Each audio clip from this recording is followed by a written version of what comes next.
Je m'appelle Matthew. J'ai 36 ans. Et à Thanksgiving dernier, mon père a renversé une table de salle à manger en chaîne de 300 livres, envoyant une dinde de 20 livres et 5 bouteilles de vin coûteux s'écraser sur les genoux de ma mère. C'était le plus beau désastre que j'ai jamais vu. Mais avant de vous parler du silence qui a suivi ce fracas, un silence si fort qu'il semblait pouvoir briser les os, et avant de vous raconter comment j'ai expulsé ma propre mère de la maison qu'elle croyait posséder, dites-moi dans les commentaires d'où vous regardez. Je veux savoir qui m'accompagne dans cette folle aventure. Pour comprendre pourquoi un homme calme et retraité comme mon père détruirait un dîner de fête, nous devons remonter à 4 heures avant que la dinde ne touche le sol. J'étais assis dans mon SUV, garé à 2 pâtés de maison de chez mes parents. Mes mains serraient le volant si fort que mes articulations étaient blanches. Dans le rétroviseur, je pouvais voir mon fils Julien. Il a 7 ans. Il portait cette petite cravate à clipser qu'il avait insisté pour choisir lui-même parce qu'il voulait être élégant pour grand-mère. Il regardait par la fenêtre, comptant les écureuils qui grimpaient sur un chêne. Il n'avait aucune idée de ce qui nous attendait. Mon téléphone a vibré sur la console centrale. L'écran s'est allumé avec le nom de Carter. Carter n'est pas seulement mon meilleur ami. C'est aussi l'avocat immobilier le plus affûté de l'État. J'ai décroché. Et, Carter. Joyeux Thanksgiving. Ne me souhaite pas encore joyeux Thanksgiving, Matt. La voix de Carter était sérieuse, coupant à travers les parasites. J'appelle juste pour m'assurer que tu as le dossier. Le bleu. J'ai mis la main dans la poche intérieure de ma veste. Je pouvais sentir l'épaisse enveloppe contre mes côtes. Je l'ai. Il est juste là. Es-tu sûr de vouloir faire ça, a demandé Carter. Une fois que tu sors ces papiers, il n'y a pas de retour en arrière. Tu le sais, n'est-ce pas? Ce n'est pas juste une dispute sur la politique ou le football. C'est l'option nucléaire. J'ai regardé à nouveau dans le rétroviseur. Julien a croisé mon regard et a souri, agitant une petite figurine en plastique vers moi. Je sais, ai-je dit, ma voix plus basse maintenant. Mais si elle commence, si elle fait ce qu'elle fait d'habitude, j'en ai fini, Carter. J'ai fini d'être le paillasson. J'ai fini de voir Julien être traité comme un citoyen de seconde zone. Bien, a dit Carter, parce que j'ai revu l'acte de propriété ce matin. C'est en béton. Tu as toutes les cartes en main, Matt. Tu dois juste être prêt à les jouer. Appelle-moi si tu as besoin d'argent pour la caution. Il a ri, mais je savais qu'il ne plaisantait qu'à moitié. J'ai raccroché et pris une profonde inspiration. L'air dans la voiture semblait lourd. Papa, a demandé Julien depuis l'arrière. On est presque arrivé. Presque, mon grand, ai-je dit, prenant ma meilleure voix faussement joyeuse. On prend juste 1 minute. Et, souviens-toi de la règle. Julien a hoché la tête. Si grand-mère dit quelque chose de bizarre, je te le dis. Et si je me sens triste, on part. C'est exact, ai-je dit, on part quoi qu'il arrive. Même si on n'a pas encore mangé la tarte. J'aime la tarte, a chuchoté Julien. Je sais que tu aimes ça. Mais on pourra acheter une tarte entière juste pour nous si on doit le faire. J'ai mis la voiture en marche et j'ai roulé le long du pâté de maison. Mes parents vivent dans un beau quartier. Des pelouses bien entretenues, de grandes maisons coloniales, des drapeaux américains flottant sur les porches. Cela semble parfait. Cela ressemble au genre d'endroit où vivent des familles heureuses. Mais je connaissais la vérité. Alors que je m'engageais dans l'allée, mon estomac s'est noué. Je l'ai vu immédiatement. Mon SUV est une voiture solide. Sûre, fiable, chère, mais discrète. Mais garée juste au centre de l'allée, occupant 2 places, se trouvait une Lamborghini Urus jaune vif. J'ai laissé échapper un soupir qui a fait trembler ma poitrine. Caleb était là. Mon frère Caleb, l'enfant chéri, l'homme de 40 ans qui agissait toujours comme un président de fraternité étudiante. En voyant cette voiture-là, je savais exactement comment la journée allait se passer. Il ne possédait pas cette voiture. C'était impossible. Caleb était entre 2 emplois depuis 3 ans. Il se disait entrepreneur, ce qui signifiait généralement qu'il empruntait de l'argent pour financer des idées qui échouaient en 3 mois. Je me suis garé dans la rue parce qu'il n'y avait pas de place dans l'allée de la maison que techniquement je payais. Nous sommes sortis de la voiture. Le vent était glacial. Typique pour novembre. J'ai remonté la fermeture éclair du manteau de Julien et lui ai tenu la main. Sa main était petite et chaude dans la mienne. C'était la seule chose qui me gardait ancré. Nous avons remonté l'allée. Je pouvais entendre des rires venant de l'intérieur. Un rire fort et retentissant. C'était Caleb. J'ai sonné à la porte. J'avais toujours une clé, bien sûr, mais j'ai sonné. Je me sentais comme un invité. Ma mère, Madame Pototte, a ouvert la porte. Elle portait un tablier qui coûtait probablement plus cher que ma première voiture. Ses cheveux laqués formaient un casque de perfection. Oh, a-t-elle dit. Son sourire n'atteignait pas ses yeux. Il ne l'a jamais fait avec moi. Vous êtes là. Nous pensions que vous vous étiez peut-être perdu. Salut, maman, ai-je dit, joyeux Thanksgiving. Elle a baissé les yeux vers Julien. Julien lui a souri.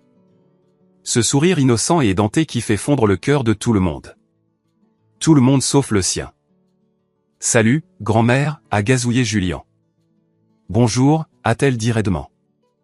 Elle ne s'est pas penchée pour le serrer dans ses bras. Elle n'a pas ouvert ses bras. Elle a juste reculé pour nous laisser entrer. Essuyez vos pieds, s'il vous plaît. Je viens de faire les tapis. La boue est terrible à cette époque de l'année. Elle n'a pas dit ça à Caleb. J'en étais sûr. Nous sommes entrés dans la chaleur du couloir. L'odeur de dinde rôtie, de sauge et de parfum coûteux m'a frappé.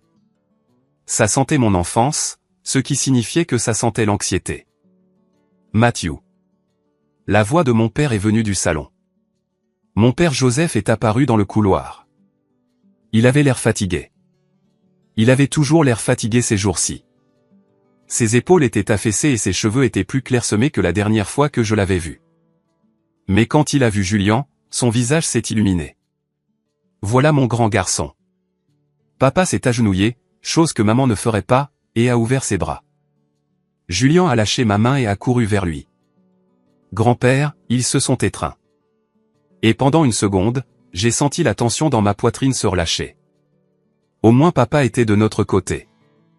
Au moins papa essayait. Comment vas-tu, fils, m'a demandé papa, se levant et me serrant la main. Il m'a attiré dans une étreinte rapide et rude. Bonne route? Ouais, papa. C'était bien. As-tu vu la voiture de Caleb? A interrompu maman, sa voix perçante d'excitation. Elle rayonnait maintenant, regardant par la fenêtre la monstruosité jaune dans l'allée. Une Lamborghini. Tu peux le croire? Il dit que les affaires sont en plein essor. Il réussit si bien. J'ai regardé papa. Papa a détourné le regard, ses yeux se concentrant sur le sol. Il savait. Je savais. Mais maman vivait dans un monde fantastique où Caleb ne pouvait rien faire de mal. C'est une location, maman, voulais-je dire. Mais je ne l'ai pas fait. Pas encore. Allez dans le salon. Maman nous a fait signe de partir. Les garçons regardent le match. Je dois vérifier la volaille. Et Matthew, essaie de ne pas trop parler de ton travail.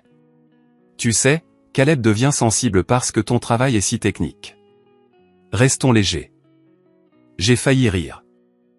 Je dirige une entreprise technologique. J'emploie 200 personnes. Je paie pour cette maison. Mais bien sûr, ne contrarions pas Caleb, qui est probablement en train de commettre une fraude électronique en ce moment même. Viens, ai-je dit à Julien. Allons voir tes cousins. Si seulement j'avais su que dans moins de 3 heures cette table de salle à manger serait à l'envers. J'aurais peut-être fait demi-tour et serais parti tout de suite. Mais nous sommes entrés dans le salon et le cauchemar a commencé. Le salon était dominé par l'écran de télévision massif de 80 pouces. Un autre cadeau que je leur avais acheté à Noël dernier. Bien que maman ait dit à tout le monde que Caleb l'avait choisi. Caleb était affalé sur le fauteuil inclinable en cuir, une bière à la main, criant après le match de football. Il avait l'air bien. Je lui accorde ça. Il avait la mâchoire carrée, les cheveux, la montre chère. Il ressemblait au succès, à moins de regarder de près ses yeux, qui s'agitaient nerveusement chaque fois que son téléphone vibrait. Ses 2 fils, Braden et Connor, avaient 10 et 11 ans. Ils étaient par terre en train de se battre brutalement. Caleb, ai-je dit. Caleb a levé les yeux, affichant un sourire qu'il avait sorti d'une douzaine d'arrestations dans sa vingtaine. M'a dit, le fils prodigue est de retour. Qu'est-ce que tu conduis ces jours-ci? Toujours ce tank. C'est une bonne voiture, ai-je dit, gardant ma voix égale. Sûr, c'est ennuyeux, frérot. Caleb a ri, prenant une gorgée de bière. Tu as vu la bête dehors? Ça, c'est de la puissance. Ça, c'est de l'ingénierie italienne. Belle location, ai-je dit. Je n'ai pas pu m'en empêcher. La pièce est devenue silencieuse pendant une fraction de seconde. Les yeux de Caleb se sont plissés. Location avec option d'achat, en fait, a-t-il menti. Le marché est fou en ce moment. La crypto explose. Tu devrais t'y mettre, Matt. Je pourrais te montrer les ficelles même si tu es du genre lenté régulier. Je l'ai ignoré et j'ai regardé Julien. Julien tenait sa figurine, regardant ses cousins. Salut, Bradan. Salut, Connor, a dit Julien timidement. Bradan a regardé Julien, puis a regardé Caleb. Il a ricané. Pourquoi il porte une cravate? On dirait un serveur. Caleb a reniflé. Il a l'air un peu coincé, n'est-ce pas? C'est une belle cravate, ai-je dit, ma voix baissant d'une octave. Il voulait être élégant pour le dîner. Peu importe, a dit Connor, se retournant vers la télé. Ne reste pas devant l'écran. D'accord. Julien s'est recroquevillé contre ma jambe. J'ai posé une main sur son épaule. Cette dynamique n'était pas nouvelle. C'était l'histoire de ma vie. Laissez-moi vous ramener 20 ans en arrière. J'avais 16 ans. J'avais travaillé tout l'été à tondre des pelouses pour économiser pour une voiture. J'avais $2000 dans une boîte à chaussures. Caleb, qui avait 20 ans, venait d'accidenter sa troisième voiture, une conduite en état d'ivresse, bien que maman ait appelé cela un malentendu avec la police. Pour mon anniversaire, je suis descendu en espérant peut-être un peu d'aide pour acheter une Honda d'occasion. Au lieu de cela, il y avait une Mustang flambant neuve dans l'allée avec un nœud rouge. Mon cœur s'est arrêté. J'ai pensé que pour la première fois de ma vie, il me voyait. Puis, maman a tendu les clés à Caleb. Il a besoin d'un nouveau départ, m'avait-elle dit, sans même me regarder dans les yeux. Il a traversé tellement de traumatismes avec l'accident. Tu es fort, Matthew. Tu peux continuer à travailler. Tu as du caractère. J'ai eu du caractère. Caleb a eu une Mustang. Mais le pire moment, le moment qui a vraiment brisé quelque chose en moi, c'était il y a 7 ans. Ma femme m'avait quitté. C'était compliqué, douloureux, et j'étais seul. J'ai décidé d'adopter. J'avais toujours voulu être père, et j'avais les ressources. Quand j'ai rencontré Julien, c'était un bébé en famille d'accueil. Il avait ses grands yeux pleins d'âme. J'ai su instantanément qu'il était mon fils. J'ai appelé mes parents pour leur annoncer la nouvelle. J'étais si heureux. Je pleurais. J'adopte, leur ai-je dit. Son nom est Julien. Il y a eu un silence au bout du fil. Puis maman a parlé. Adopter, a-t-elle dit, le mot ayant un goût de vinaigre dans sa bouche. Mais Matthew, il ne sera pas des nôtres. Il sera le mien, ai-je dit. Donc il sera le vôtre. Ce n'est pas pareil, a-t-elle dit. Le sang, c'est le sang. Les garçons de Caleb, ils portent le nom. Ils portent l'ADN. On ne peut pas juste ramasser un enfant et prétendre que c'est la famille. Je ne leur ai pas parlé pendant 6 mois après ça. La seule raison pour laquelle je suis revenu dans leur vie était à cause de papa. Papa m'a appelé un soir en chuchotant pour que maman n'entende pas. Il m'a dit qu'il se noyait. Caleb avait vidé leur fonds de retraite pour une entreprise commerciale qui s'est avérée être une chaîne de Ponzi. La banque saisissait leur maison. Ils allaient être sans abri. J'étais en colère. Dieu que j'étais en colère. Mais je ne pouvais pas laisser mon père vivre dans la rue. Alors, j'ai fait quelque chose que personne ne sait. Pas même Caleb. Surtout pas Caleb. J'ai acheté la maison. J'ai remboursé la banque. J'ai acheté l'acte de propriété. J'ai tout arrangé pour que mes parents puissent y vivre sans loyer pour le reste de leur vie. Je leur ai dit que j'avais géré ça avec la banque et qu'ils avaient juste à payer les factures. Maman a supposé que je leur avais juste prêté un peu d'argent. Elle refusait de croire que j'avais ce genre de richesse. Dans son esprit, j'étais juste un geek en informatique et Caleb était le visionnaire qui avait juste une série de malchance. J'ai gardé l'acte dans un coffre-fort. Je ne l'ai jamais brandi au-dessus de leur tête. Je voulais juste qu'ils soient en sécurité. Mais aujourd'hui c'était différent. Le dossier dans ma poche de veste semblait lourd, comme un pistolet chargé. Matthew. La voix de papa m'a ramené au présent. Peux-tu m'aider avec les boissons? J'ai regardé papa. Il avait l'air épuisé. Il regardait Caleb crier après la télé, regardait Braden donner des coups de pied au dos du canapé.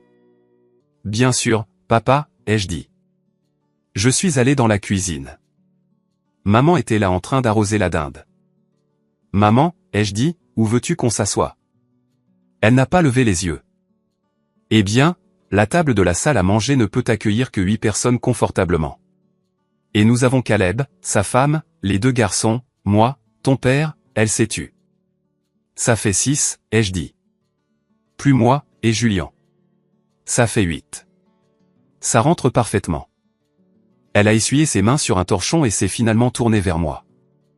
Son visage était un masque de fausses excuses. Eh bien, Caleb aime avoir de la place pour ses coudes, et les garçons sont si grands maintenant. Ils ont besoin d'espace. J'ai installé la table de jeu dans le coin petit déjeuner pour toi et le garçon. Le coin petit déjeuner. Dans la cuisine, loin de la salle à manger. Tu veux que moi et mon fils mangions dans la cuisine, ai-je demandé, ma voix basse. C'est douillet, a-t-elle insisté. Et il est désordonné. Tu sais comment sont les enfants. Je ne veux pas de sauce au canneberge sur la nappe en soie. C'est une antiquité.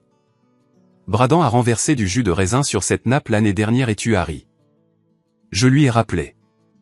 C'était un accident, a-t-elle claqué. Écoute, Matthew, ne fais pas de scène. C'est Thanksgiving. Assieds-toi juste où je te dis. C'est ma maison, mes règles.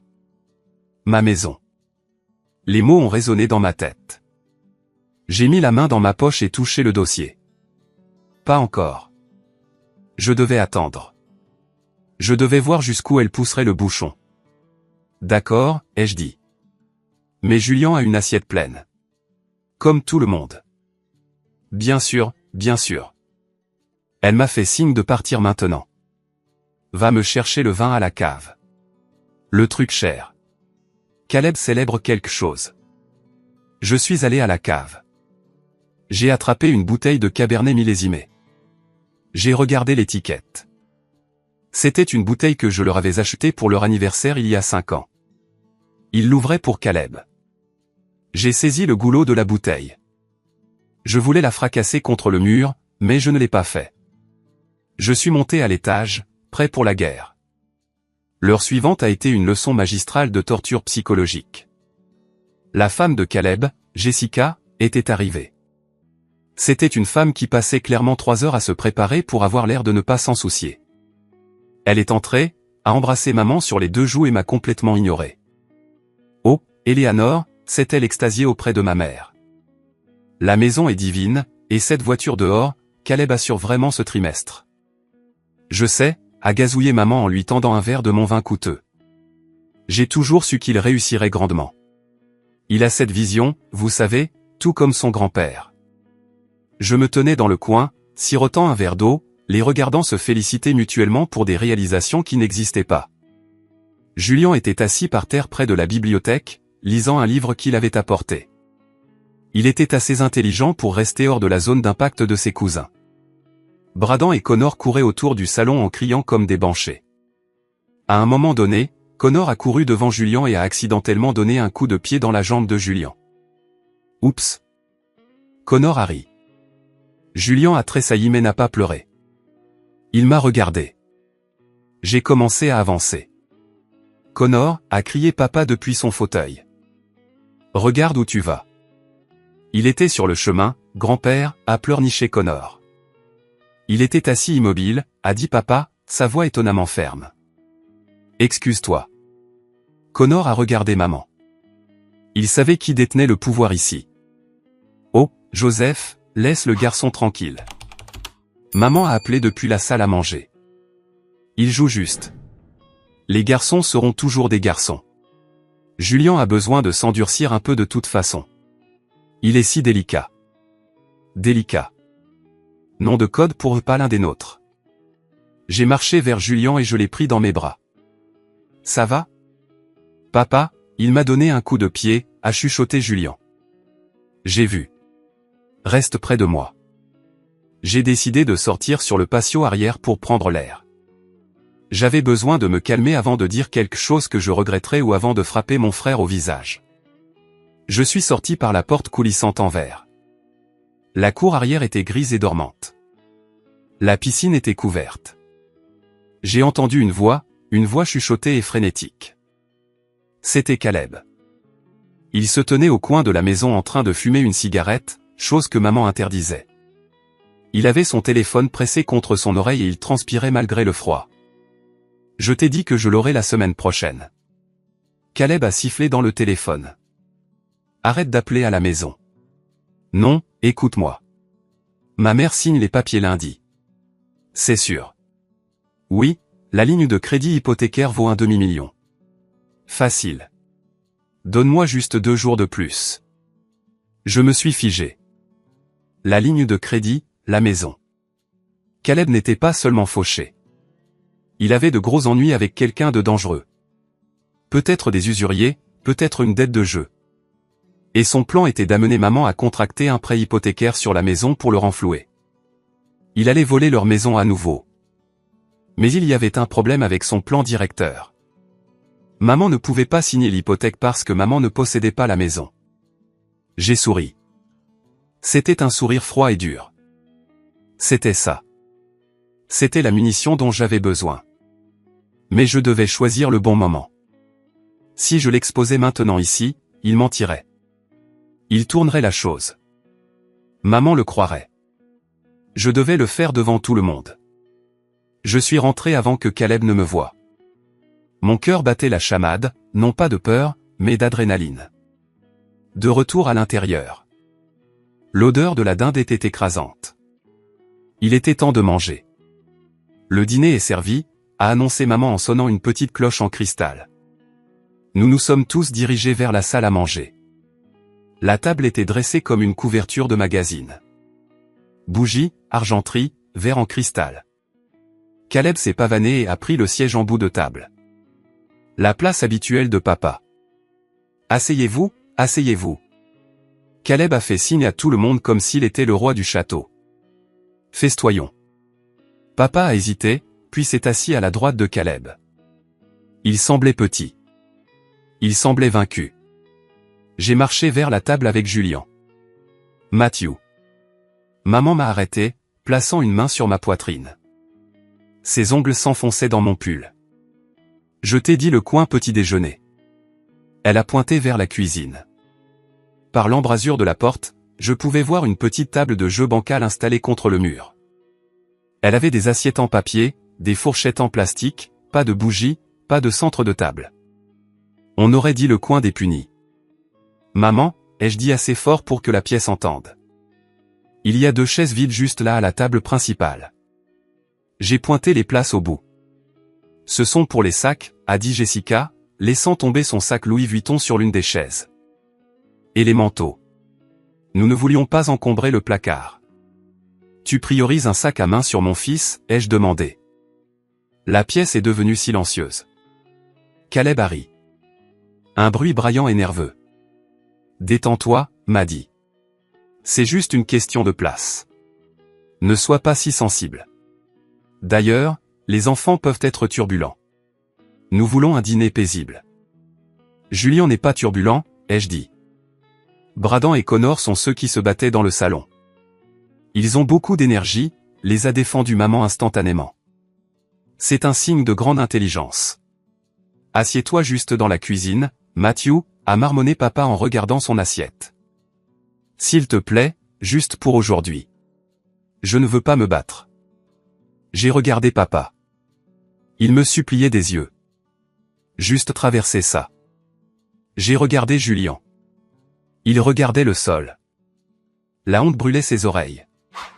Il comprenait. Il savait qu'il n'était pas désiré. Cela faisait plus mal que tout. D'accord, ai-je dit. Viens, Julien. Nous sommes allés dans la cuisine. J'ai assis Julien à la table de jeu bancal. C'est pas grave, papa, a chuchoté Julien. J'aime cette table. C'est calme. Tu es un bon garçon. Lui ai-je dit, ma voix se brisant. Tu es le meilleur garçon. De la salle à manger, j'entendais des bouchons sauter. J'entendais des toasts être portés. À Caleb, a annoncé maman. À son succès. Et à la famille. À la famille. Ils ont tous applaudi. J'étais assis là dans la cuisine à regarder la fourchette en plastique. Papa, a demandé Julien. On peut avoir de la dinde? Je vais t'en chercher, ai-je dit. Je me suis levé. Je suis retourné dans la salle à manger. Il faisait déjà passer les plats. Purée de pommes de terre, farce, ragoût de haricots verts.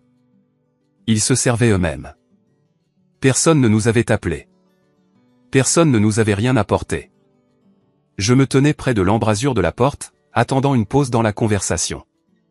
Alors, maman, a dit Caleb, la bouche pleine de farce, à propos de ces papiers dont je t'ai parlé, l'opportunité d'investissement. J'ai vraiment besoin que tu signes cette autorisation lundi. La banque insiste. Bien sûr, chérie, a dit maman, rayonnant vers lui. Tout ce dont tu as besoin. Je te fais confiance. C'est l'hypothèque de la maison, c'est ça, a dit Caleb. Nous avons plein d'argent qui dort là à ne rien faire. Exactement, a dit Caleb, c'est juste un effet de levier.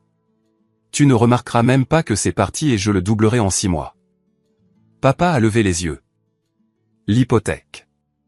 Caleb, nous en avons parlé. C'est notre filet de sécurité. Joseph, arrête de t'inquiéter. Maman a claqué. Caleb sait ce qu'il fait. Contrairement à certaines personnes, il prend des risques. C'est comme ça qu'on devient riche. J'ai serré les poings. Il volait mes parents juste devant moi. Et maman lui tendait le stylo. Excusez-moi, ai-je dit en m'approchant de la table. Julien a faim. La table est devenue silencieuse. Ils m'ont regardé comme si j'étais le serveur. Oh, a dit maman. Eh bien, prends une assiette. Il y en a plein. Elle a fait un geste vague vers la nourriture. J'ai tendu la main vers le plat de dinde. Il était juste devant maman. À ce moment-là, Julien, qui m'avait suivi silencieusement, a tendu sa petite main. Il avait faim. Il voulait juste un morceau de viande.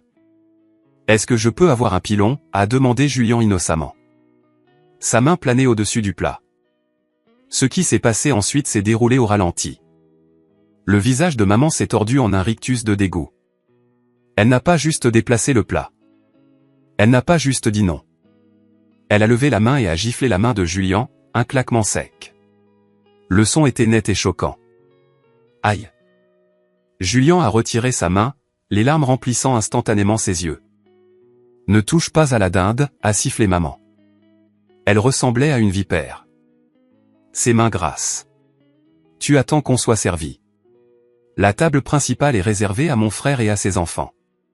On ne se sert pas comme ça. Tu peux manger les restes dans la cuisine quand nous aurons fini. Le silence qui a suivi était absolu. Ma vision est devenue rouge. Je veux dire, littéralement rouge. J'ai senti un rugissement monter dans ma gorge qui allait arracher le toit de la maison. Mais je n'ai pas été celui qui a bougé en premier. Pendant une seconde, personne n'a respiré. Julien tenait sa main, pleurant silencieusement, regardant sa grand-mère avec une trahison pure. Caleb mâchait, l'air amusé. Jessica vérifiait son téléphone sous la table. Puis je l'ai vu. Mon père, Joseph, l'homme qui avait gardé la tête basse pendant 40 ans, l'homme qui avait laissé maman tout diriger, l'homme qui évitait les conflits à tout prix, a cessé de trembler. Ses mains, qui reposaient sur la nappe, se sont recroquevillées en poing. Il a regardé maman. Ses yeux n'étaient plus fatigués. Ils étaient froids. Ils étaient morts. « Qu'est-ce que tu as dit ?» a demandé papa. Sa voix était très calme. Maman n'a pas remarqué le danger. Elle a levé les yeux au ciel. J'ai dit qu'il doit apprendre les bonnes manières, Joseph.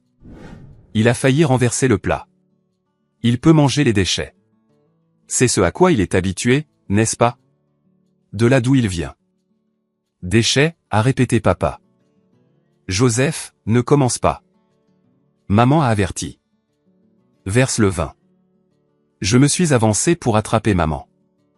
J'allais la jeter de sa chaise. Je me fichais que ce soit de la maltraitance envers les personnes âgées. J'allais physiquement l'éloigner de mon fils. Papa, ai-je dit, ma voix tremblante. On part. Non, a dit papa. Il s'est levé. Il s'est levé lentement, mais avec une puissance que je n'avais pas vue chez lui depuis que j'étais enfant. Il a regardé Caleb assis dans son fauteuil. Sors de mon siège, a dit papa à Caleb. Caleb a ri nerveusement. W.O., papa, détends-toi. C'est juste une chaise, ai-je dit. La voix de papa est devenue plus forte. Sors, Joseph. Maman a frappé sa main sur la table. Tu gâches le dîner. Assieds-toi. Papa s'est tourné vers maman. Tu as frappé un enfant. Tu as frappé mon petit-fils. Il ne l'est pas. Maman a commencé à le dire. Elle a commencé à dire les mots qui scelleraient son destin. Il n'est pas du même sang. Papa ne l'a pas laissé finir. Il est plus mon petit-fils que ces deux sales gosses mal élevés ne le seront jamais. Papa a pointé Bradan et Connor qui se jetaient actuellement des petits pains. Excusez-moi. Jessica s'est levée offensée. Mes enfants sont calmes. Calmez-vous, a rugi papa. Le son a rebondi sur les murs. Maman avait l'air choquée. Elle ne l'avait jamais entendu crier comme ça. Je t'ai écouté rabaisser Matthew pendant 30 ans, a dit papa, sa voix tremblant de rage. Je t'ai regardé vider notre compte en banque pour renflouer ce raté de fil. Il a pointé Caleb. Je t'ai regardé traiter Matthew comme un étranger dans sa propre maison.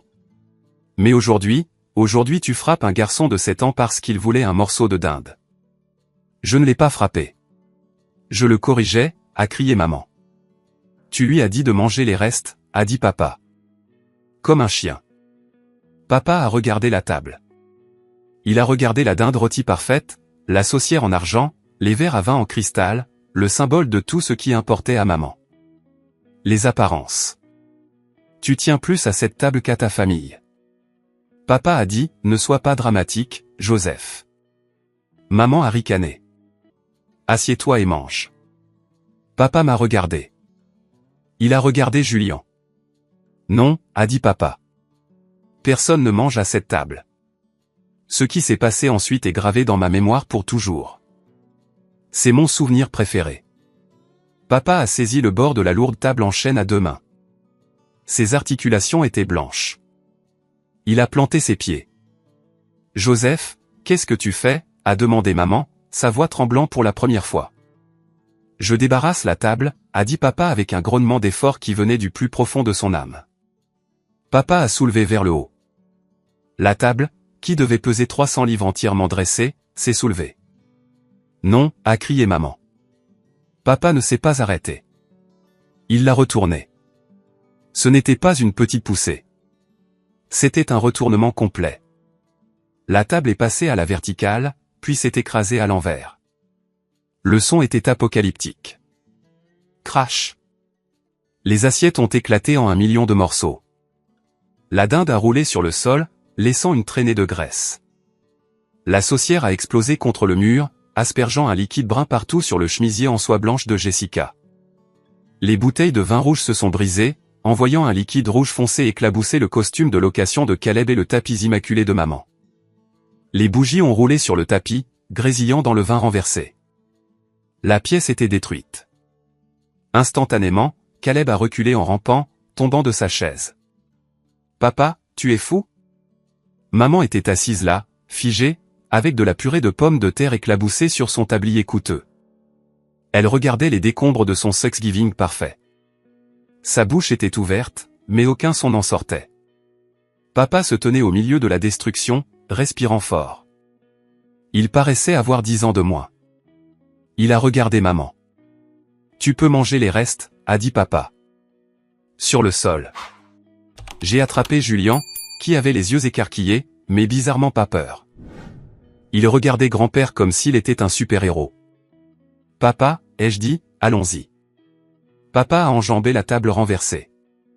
Il a marché sur un morceau de la porcelaine préférée de grand-mère, le réduisant en poussière avec son talon. Il ne s'est pas retourné. Il a marché vers nous. Il a pris la main de Julien. « Viens, fils, m'a dit papa. Je nous offre des burgers. » Nous avons marché vers la porte d'entrée. Joseph. Maman a finalement retrouvé sa voix. Elle a crié depuis la salle à manger. Si tu franchis cette porte, n'ose pas revenir. Tu m'entends? Je divorcerai. Je prendrai tout. Papa s'est arrêté à la porte. Il s'est retourné lentement. Maman avait trébuché dans le couloir couverte de sauce, ressemblant à une sorcière dérangée. Tu ne peux rien prendre, Éléanore, a dit papa calmement. Parce que nous n'avons rien. Caleb a tout dépensé. C'est un mensonge. Maman a hurlé. Nous avons la maison. Papa m'a regardé. Il m'a fait un petit sourire triste. Demande à Matthew pour la maison, a dit papa. Puis il a ouvert la porte et est sorti dans l'air froid de novembre. Nous avons descendu l'allée devant la Lamborghini jaune.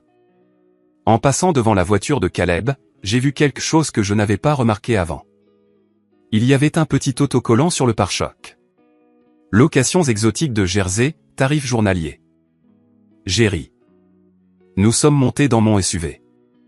Papa s'est assis sur le siège avant. Julien s'est assis à l'arrière. Grand-père, a dit Julien doucement. Tu as mis le bazar. Papa a gloussé. C'était un son sec et rauque. C'est sûr, gamin. C'est sûr.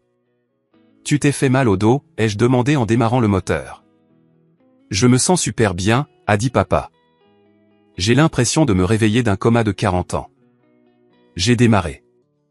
Je n'ai pas regardé la maison en arrière, mais je savais que la véritable explosion allait arriver demain. Maman pensait qu'elle détenait le pouvoir à cause de la maison.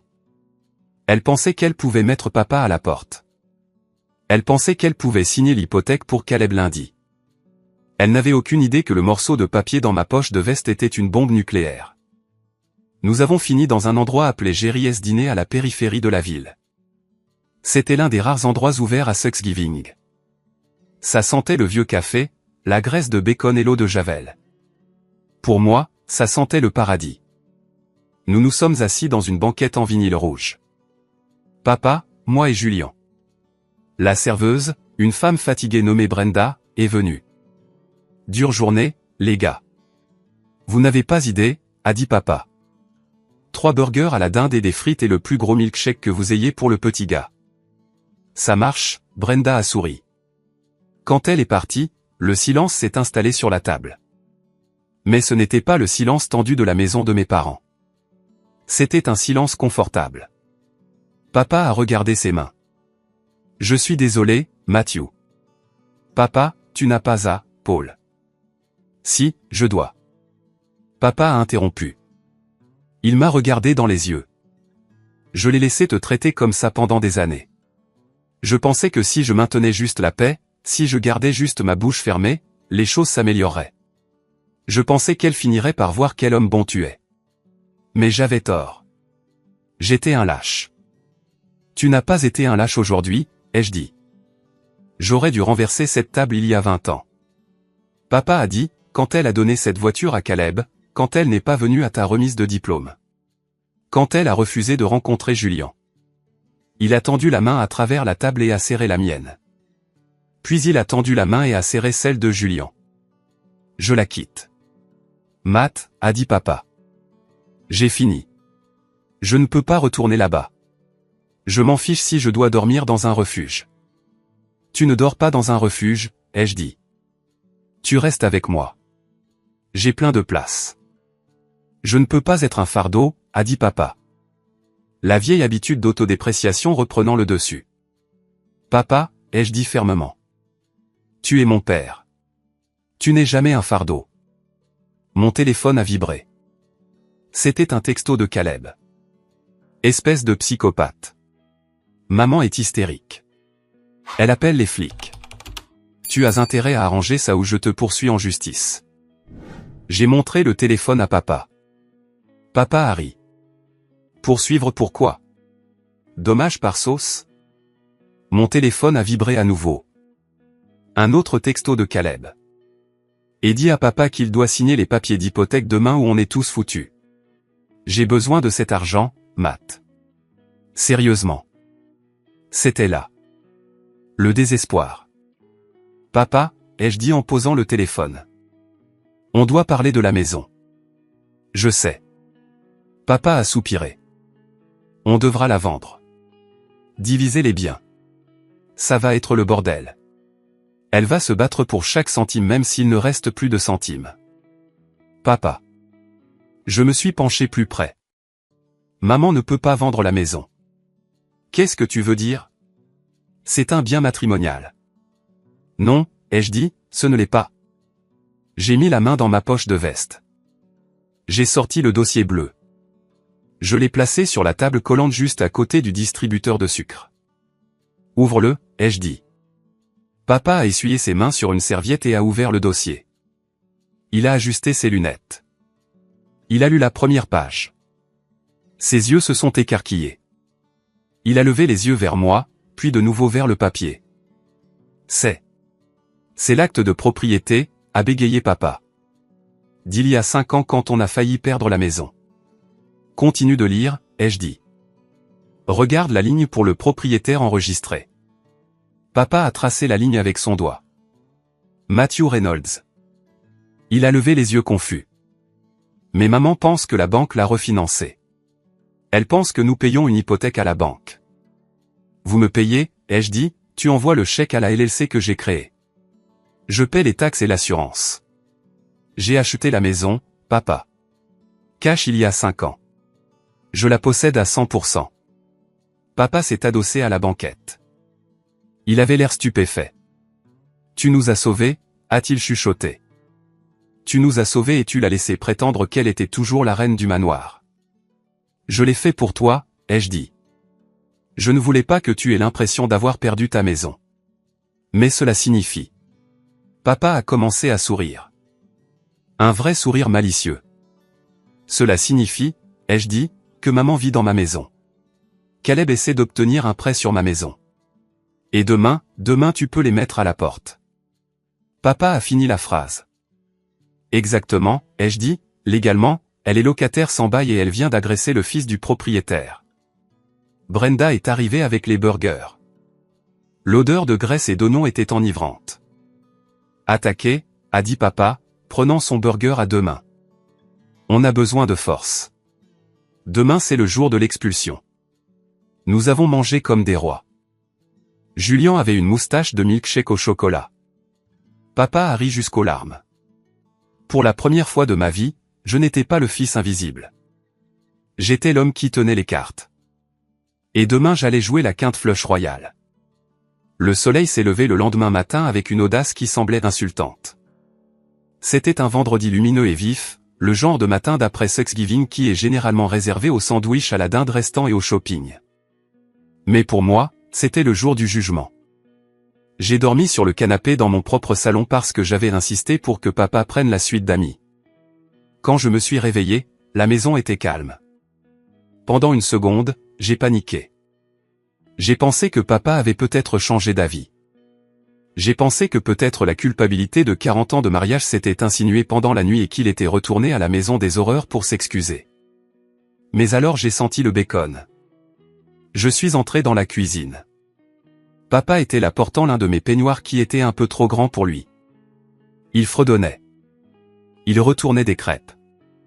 Julien était assis au comptoir, balançant ses jambes, regardant son grand-père avec admiration. « Bonjour, propriétaire », a dit papa, affichant un sourire. « Bonjour, papa », ai-je dit en versant du café. « Tu as bien dormi ?»« Le meilleur sommeil que j'ai eu depuis l'administration Carter », a dit papa. Il a servi une crêpe en forme vaguement de Mickey Mouse pour Julien. J'ai parlé à Carter, au fait, ton ami avocat. Je l'ai appelé à 6 heures du matin. J'espère qu'il ne te facturera pas pour leur matinale. Tu as appelé Carter, ai-je demandé. Je voulais être sûr, a dit papa, son visage devenant sérieux. Je voulais être sûr que je ne rêvais pas à propos de l'acte et je voulais connaître la procédure. Carter dit que nous devons y aller aujourd'hui. Il dit que nous devons sécuriser les lieux avant que Caleb ne tente quelque chose de stupide. Caleb est désespéré. Je sais. Ai-je dit, il a besoin de cette ligne de crédit qu'il ne peut pas obtenir. Ce qu'il ne peut pas obtenir parce que la banque ne prêtera pas d'argent sur une maison qu'il ne possède pas, mais il ne le sait pas encore, ce qui le rend dangereux. Nous avons pris le petit déjeuner rapidement. Il y avait une énergie militante dans l'air. Nous n'étions pas une famille allant en visite. Nous étions une unité tactique. J'ai conduit. Papa s'est assis à la place du mort. Nous avons laissé Julian avec ma voisine de confiance, Madame Higgins, parce que les choses allaient devenir laides, et je ne voulais pas qu'il voie sa grand-mère supplier ou crier. Quand nous nous sommes garés devant la maison, la Lamborghini jaune était toujours là, mais il y avait aussi une autre voiture, une dépanneuse. Un agent de saisie accrochait la Lamborghini. Papa a laissé échapper un sifflement bas. Eh bien, ça répond à la question sur ses finances. Nous sommes sortis de la voiture. Caleb était sur la pelouse avant, portant toujours son pantalon de costume taché de vin de la veille, criant après le conducteur de la dépanneuse. « Vous ne pouvez pas la prendre !» Caleb criait, sa voix se brisant. « J'ai fait le paiement. C'est un retard de virement bancaire. J'appelle mon avocat. » Le conducteur, un gars costaud qui avait clairement entendu ce discours 1000 fois, n'a même pas levé les yeux. « Appelez le pape pour ce que j'en ai à faire, mon pote. L'ordre est arrivé ce matin. Défaut de paiement. Reculez ou j'appelle les flics. » Caleb s'est retourné et nous a vus. Son visage est passé du rouge au blanc pâle. « Toi. » Caleb m'a pointé du doigt. « C'est ta faute. Toi et ton petit drame hier soir avaient tout gâché. » Je suis passé devant lui. Je n'ai même pas ralenti. « Bonjour, Caleb. Belle voiture. Où l'était-elle ? » Papa a marché juste à côté de moi. Il n'a pas regardé Caleb. Il a monté les marches jusqu'à la porte d'entrée. Il a utilisé sa clé qui fonctionnait toujours, et a ouvert la porte. L'odeur nous a frappés en premier. Vin éventé, graisse figée, et l'odeur aigre du Lemon Pledge, essayant de couvrir un désastre. Maman était dans le salon. Elle était assise sur le canapé, frottant une tache de vin sur le tapis avec une énergie furieuse et maniaque. Jessica, la femme de Caleb, était assise dans le fauteuil, fixant le mur, ayant l'air d'avoir pleuré pendant des heures. Quand maman nous a vus, elle a arrêté de frotter. Elle s'est levée. Elle s'est redressée de toute sa hauteur, lissant son tablier ruiné. Alors, a-t-elle dit, sa voix glaciale. Vous avez décidé de revenir en rampant. Elle a regardé papa. J'espère que tu as préparé de bonnes excuses, Joseph. Et un chèque. Les nettoyeurs de tapis facturent le triple pour le service des jours fériés. Et la table de ma grand-mère, elle est rayée. Papa n'a pas parlé. Il a juste marché vers le manteau de la cheminée et a pris une photo encadrée de lui et maman d'il y a 20 ans. Il l'a regardée une seconde, puis l'a posée face contre terre. Je ne suis pas ici pour m'excuser, Eleanor, a dit papa, je suis ici pour faire mes bagages. Faire tes bagages ? Maman a ri. Un son dur et cassant. Ne sois pas ridicule. Tu ne vas nulle part. Tu fais une crise de la quarantaine à 68 ans. C'est pathétique. Tu vas t'asseoir, faire un chèque à Caleb pour sa détresse émotionnelle, et ensuite tu vas t'excuser auprès de moi pour m'avoir humilié devant mes petits-enfants. Ce n'étaient pas des petits-enfants, ai-je dit en m'avançant. C'étaient des brutes en formation. Maman a tourné brusquement la tête vers moi.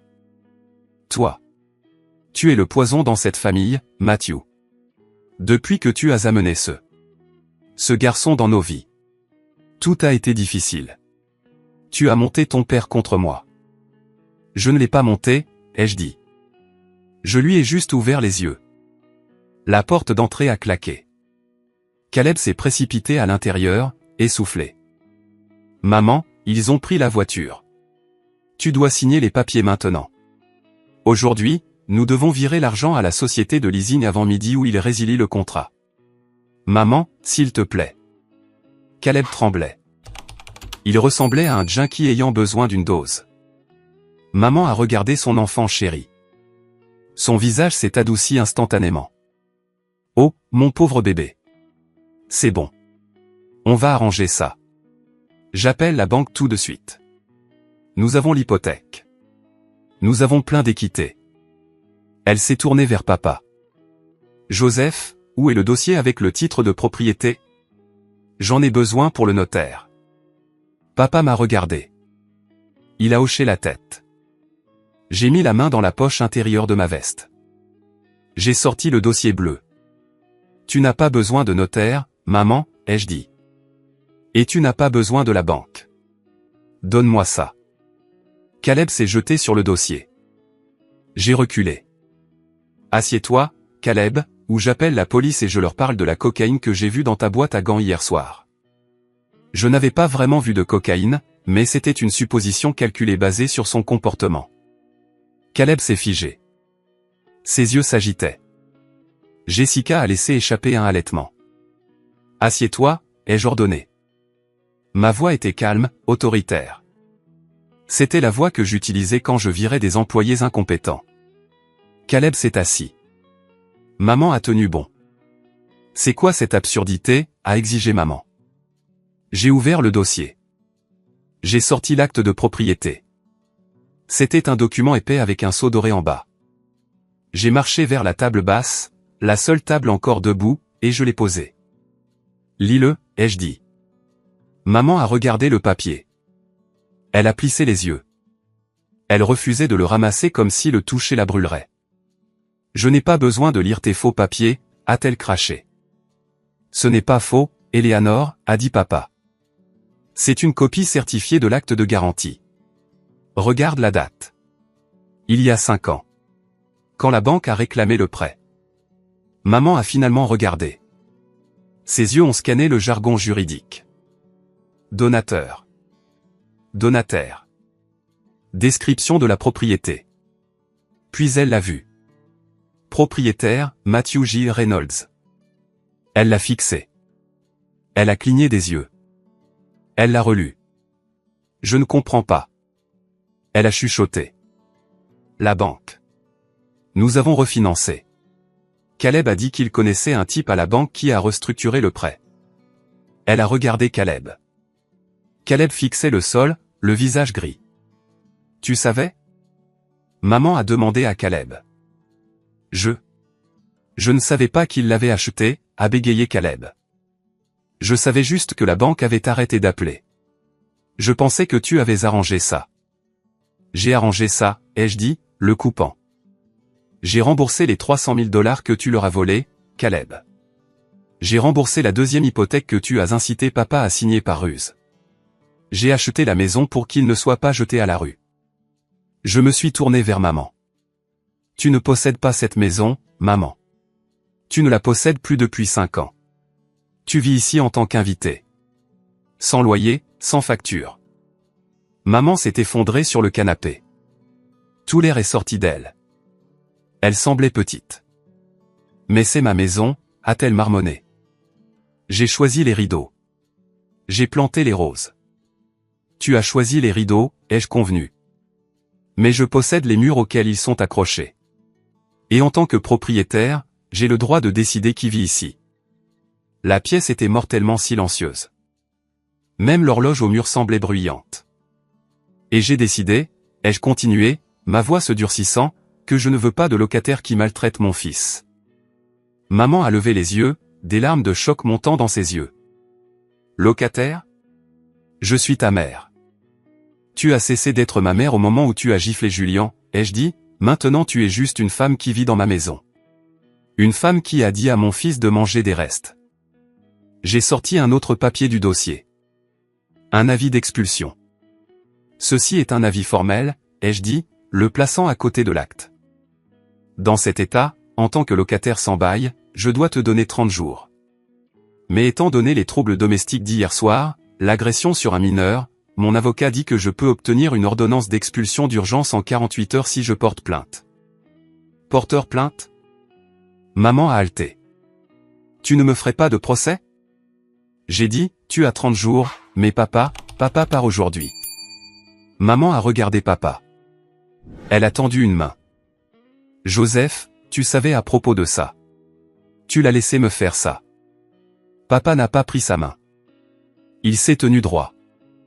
Il ne te fait pas ça à toi, Éléanore, a dit papa, tu t'es fait ça à toi-même. Tu as choisi Caleb. Encore et encore, tu as choisi l'apparence sur la substance. Tu as choisi un mensonge sur ta propre famille. Papa s'est dirigé vers le couloir. Je vais faire mes valises. Je prendrai le camion.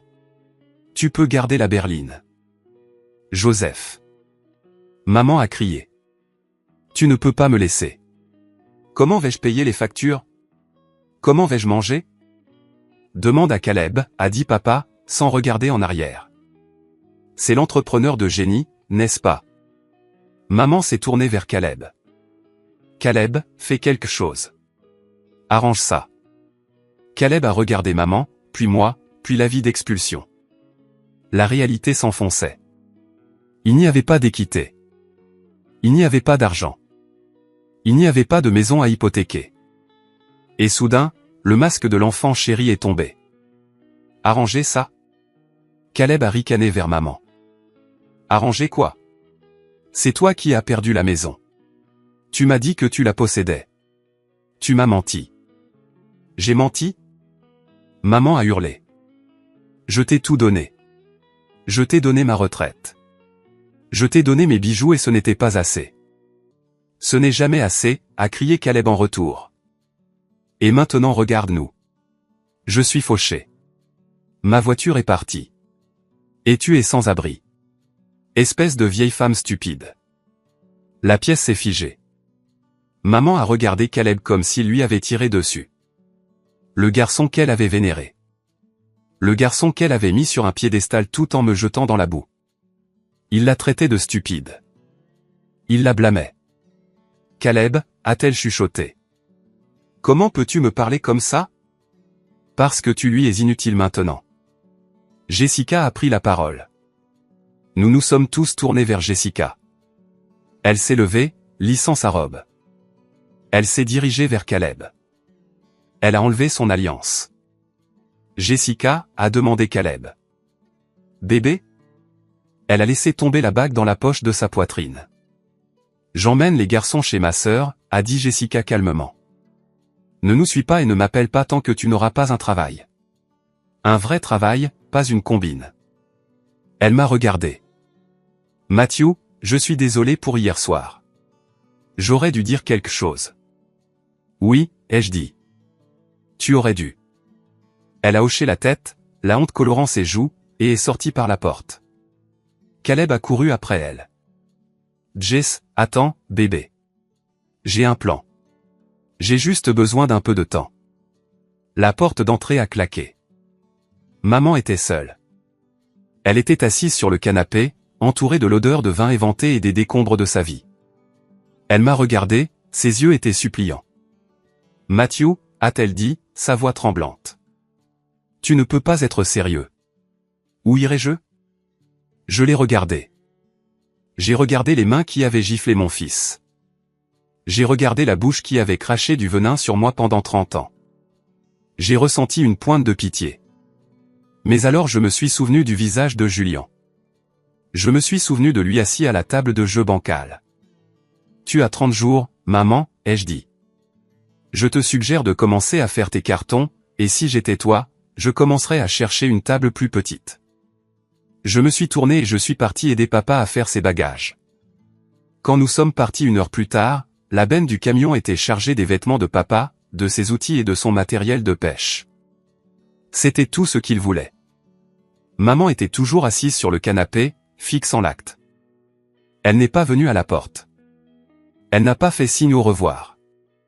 Alors que nous reculions hors de l'allée, papa a laissé échapper un long soupir. Il a baissé la vitre. L'air froid a frappé son visage. J'ai l'impression de pouvoir respirer, a dit papa. Pour la première fois en 40 ans. Je peux vraiment respirer. Je l'ai regardé. Il souriait. Rentrons à la maison, papa, ai-je dit, Julien attend. Décembre est arrivé avec une couverture de neige recouvrant les cicatrices de novembre. Cela faisait 4 semaines depuis l'incident de la dinde, comme nous l'appelions maintenant. La vie s'était installée dans un nouveau rythme, étrange mais merveilleux. Papa vivait dans la suite d'amis de ma maison, mais il n'était pas vraiment un invité. Il était essentiel. Il était debout tous les matins à 6 heures pour réparer des choses dont je ne savais même pas qu'elles étaient cassées. Il a réparé le robinet qui fuyait dans la buanderie. Il a construit une bibliothèque pour la chambre de Julien. Il a organisé le garage, mais surtout, il était un grand-père. Il allait chercher Julien à l'école tous les jours. Je rentrais du travail pour les trouver dans le salon en train de construire des châteaux Lego élaborés ou de lire des livres près du feu. Julien n'était plus le garçon timide qui s'asseyait dans un coin. Il était bruyant. Il riait. Il courait dans la maison en sachant que personne n'allait lui crier dessus parce qu'il existait. « Papa » ai-je dit un soir en les regardant jouer. « Tu n'as pas à faire tout ça. Tu es à la retraite. Tu devrais te détendre. » Papa a levé les yeux du sol où il aidait Julien à assembler un vaisseau spatial Lego. « Je me détends, Matt. Être ici, être utile, être aimé. Ce sont les meilleures vacances que j'ai jamais eues. » Nous ne parlions pas beaucoup de maman, mais nous savions ce qui se passait. Carter, mon avocat, s'occupait de tout. Il m'a dit que maman avait déménagé le 29e jour. Elle n'est pas partie calmement. Elle a apparemment crié après les déménageurs, cassé un vase et menacé de poursuivre tout le monde, du facteur au président. Mais elle est partie. Elle a emménagé dans un petit appartement de 2 chambres à l'autre bout de la ville. C'était un endroit décent. Je m'en suis assuré. Je n'étais pas cruel. J'ai payé les 6 premiers mois de loyer pour elle anonymement via Carter. Après cela, elle devrait vivre de sa sécurité sociale. Caleb. Caleb vivait sur son canapé. Jessica avait demandé le divorce et obtenu la garde complète des garçons. L'entreprise de Caleb s'était complètement effondrée et il esquivait les huissiers pour diverses dettes. Alors maintenant, maman et son enfant chéri étaient enfin ensemble, piégés dans un petit appartement aux murs fins, sans argent, sans statut, et personne à blâmer à part l'un l'autre. J'ai entendu par un ami de la famille qu'ils se disputaient constamment. Maman le harcelait pour qu'il trouve un travail. Il lui criait dessus pour avoir perdu la maison. C'était un enfer de leur propre fabrication. La veille de Noël est arrivée. La maison sentait les aiguilles de pain et la cannelle. Cette fois, c'est moi qui cuisinais et je faisais une dinde, une grosse. La sonnette a retenti. J'y vais, a crié Julien, courant vers la porte. Il a ouvert pour révéler Carter et sa femme et Madame Higgins d'à côté. J'avais invité notre famille choisie. Nous nous sommes rassemblés dans la salle à manger. Ma table de salle à manger n'est pas un monstre en chêne antique. C'est une table moderne et élégante en bois récupéré. Elle peut asseoir 12 personnes. D'accord, tout le monde, ai-je dit en levant un verre de vin. Le dîner est servi. Nous nous sommes tous assis. Papa s'est assis en bout de table. Je me suis assis à sa droite. Julien s'est assis à sa gauche. Il n'y avait pas de table pour les enfants. Il n'y avait pas d'exil dans la cuisine. Attendez, a dit Julien soudainement. On a oublié quelque chose. La pièce est devenue silencieuse. Julien a sauté de sa chaise. Il a couru dans la cuisine et est revenu en tenant une petite assiette en papier.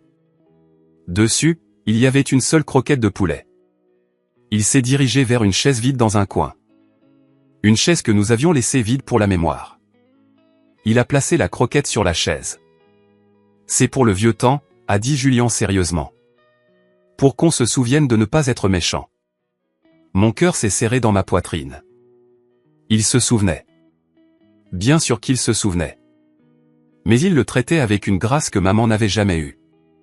C'est un bon rappel, Julien, a dit papa en s'essuyant l'œil. Nous avons commencé à manger. Et laissez-moi vous dire, la nourriture avait meilleur goût que n'importe quel repas que j'ai jamais mangé dans cette grande maison coloniale. Ça avait le goût de la liberté. À mi-chemin du dîner, mon téléphone a sonné. J'ai regardé l'écran. Maman. La table est devenue silencieuse. Tout le monde m'a regardé. Je l'ai laissé sonner. C'est tombé sur la messagerie. Ça a sonné à nouveau. Papa a posé sa fourchette. Tu peux répondre si tu veux, Matt. Je ne serai pas fâché. J'ai regardé le téléphone. Je l'imaginais dans ce petit appartement. Peut-être qu'elle se sentait seule. Peut-être qu'elle appelait pour s'excuser. Peut-être qu'elle réalisait enfin ce qu'elle avait perdu. Mais ensuite j'ai regardé Julian, mangeant joyeusement sa farce, en sécurité. J'ai regardé papa, paraissant 10 ans plus jeune, riant avec Madame Higgins. J'ai réalisé que laisser sa voix entrer dans cette pièce serait comme ouvrir une fenêtre dans un sous-marin. Cela laisserait juste entrer l'eau. Non, ai-je dit, on mange. J'ai retourné le téléphone. Plus tard cette nuit-là, après que tout le monde fut parti et que Julian fut endormi, papa et moi nous sommes assis près du feu avec un verre de scotch. J'ai écouté le message vocal. Je l'ai dit à papa, et papa a demandé, fixant les flammes. Elle ne s'excusait pas. J'ai dit qu'elle se plaignait que Caleb avait mangé le reste du jambon de Noël et demandait si je pouvais lui virer $500 pour une nouvelle télé. Papa a secoué la tête et a pris une gorgée de scotch. Certaines personnes ne changent jamais, Matt. Elles vieillissent juste. Tu vas bien, papa, ai-je demandé. Vraiment? Elle me manque parfois, a admis papa. Ou celle que je pensais qu'elle était quand nous avions 20 ans me manque. Mais le sentiment de marcher sur des œufs dans ma propre cuisine ne me manque pas. La boule au ventre chaque fois que la porte du garage s'ouvrait ne me manque pas. Il m'a regardé. Tu m'as rendu ma vie, fils. Tu m'as donné un foyer. Je ne pourrai jamais te rembourser pour ça. Tu m'as remboursé ce soir, ai-je dit. Quand tu as lu la nuit avant Noël et à Julian, c'est tout le loyer dont j'ai besoin. Nous sommes restés assis en silence pendant un moment, regardant juste le feu crépiter. Tu sais, a dit papa doucement. Je me suis toujours inquiété que tu sois le calme, celui en arrière-plan. Je m'inquiétais que tu laisses le monde te marcher dessus. J'ai failli, ai-je dit. Mais tu ne l'as pas fait, a souri papa. Tu as attendu, tu as planifié, et quand le moment est venu, tu as renversé la table. J'ai ri. Tu as littéralement renversé la table, papa. Métaphoriquement, a fait un clin d'œil papa. Tu as changé la donne. La semaine suivante, j'ai mis la vieille maison en vente. Je n'en voulais pas. Je ne voulais pas des souvenirs. Je l'ai vendue à un jeune couple sympathique avec un bébé en route. J'espérais qu'il la remplirait de meilleurs souvenirs que nous. Avec l'argent de la vente, j'ai fait 3 choses. Premièrement, j'ai acheté un petit condo confortable en centre-ville et j'ai mis l'acte au nom de papa. Je voulais qu'il ait son propre bien, sa propre indépendance, même s'il passait la plupart de son temps chez moi. Deuxièmement, j'ai créé un fonds fiduciaire pour les études de Julian qui était si sécurisé que même une loi du Congrès ne pourrait pas y toucher. Et troisièmement, j'ai envoyé un chèque à l'agence de placement familial où j'ai trouvé Julian. J'ai joint une note pour « les restes » afin qu'il n'ait jamais à manger dans la cuisine. Quant à maman, elle est toujours dans cet appartement. Caleb est parti un mois plus tard pour poursuivre une « opportunité en or » à Vegas, la laissant avec le loyer. Elle appelle parfois. Je réponds parfois. Nous parlons de la météo. Nous parlons des nouvelles, mais nous ne parlons jamais de Thanksgiving. Et elle ne demande jamais de nouvelles de Julian. Et c'est bien ainsi, parce que Julian a une famille. Il a un père qui déplacerait des montagnes pour lui. Il a un grand-père qui renverserait des tables pour lui et il sait au plus profond de ses os que sa place est à la table principale, toujours. Cette histoire n'est pas seulement à propos d'un mauvais dîner de Thanksgiving, c'est à propos des limites, de l'estime de soi et de la vraie définition de la famille. Premièrement, l'indépendance financière est votre bouclier le plus fort. Parce que j'avais mes propres ressources et que j'avais secrètement sécurisé le logement de mes parents, je détenais le pouvoir quand les abus ont escaladé. Si j'avais été dépendant d'eux ou si j'avais laissé Caleb tout vider, le résultat aurait été tragique. Deuxièmement, les membres toxiques de la famille n'ont pas de droit sur votre vie juste parce qu'ils partagent votre ADN. Ma mère a utilisé le sang comme une arme pour blesser mon fils. Mais la famille, c'est l'action. La famille, c'est l'amour. Papa a prouvé qu'il était ma famille en me défendant. Maman a prouvé qu'elle ne l'était pas en maltraitant un enfant. Enfin, protéger vos enfants passe avant tout. Toujours. Au moment où ma mère a giflé Julien, la relation a pris fin. Il n'y a pas de compromis quand il s'agit de la sécurité et de la dignité d'un enfant. Briser le cycle de l'abus est l'héritage le plus important que nous puissions laisser. Qu'en pensez-vous? Ai-je été trop dur avec ma mère en l'expulsant? Ou a-t-elle eu exactement ce qu'elle méritait? Si vous croyez que chaque enfant mérite une place à table, écrivez « bien » dans les commentaires ci-dessous. Faites-moi savoir que vous soutenez Julien et papa. Votre interaction aide l'histoire à atteindre plus de personnes qui pourraient avoir besoin du courage de renverser leur propre table. Merci d'avoir écouté.